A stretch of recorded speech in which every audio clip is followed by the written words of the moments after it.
சந்ததியினர் சந்தோஷமாய் வாழ வேண்டும் என்பதே அகிலத்து பெற்றோர் அனைவரது அகத்திலும் உள்ள ஆசை. தம்மால் இவ்வுலகில் பிறந்த அவர்கள் அவரவர் கர்ம வினைப்படி எதிர்காலத்தை வரவேற்று எதிர்கொள்கின்றனர். வருங்காலம் நல்முறையில் அமைய வரும் ஒரு காலம் என வேண்டாதாரும் உண்டா? எனினும் சுகம் மற்றும் பாதுகாப்பு இவ்விரண்டும் அகிலத்தாரின் கர்மாவோடு தொடர்புடையதல்லவா?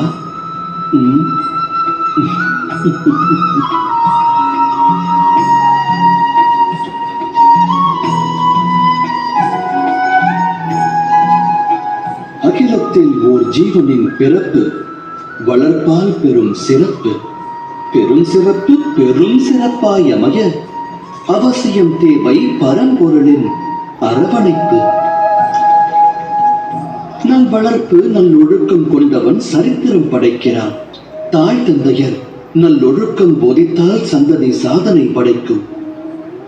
எதிர்காலம் அவர்கள் சரித்திரம் பேசும்.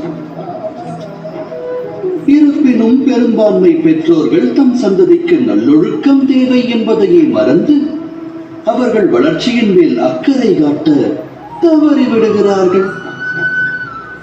பெற்றவரின் அக்கறையை பெற தவறுபவர்கள் வாழ்வென்னும் நதியினில் நீந்தி கடந்து அக்கறையை எட்டுவதில்லை. நமது இந்த யாத்திரையில் சந்திப்போம் இரு தரப்பினரை. இது வென்றோர் வீழ்ந்தோர் கதை. இதில் அடங்கியுள்ளது பெரும் வம்ச விருட்சத்தின் விதை. நினைவில் பதியுங்கள் இதை.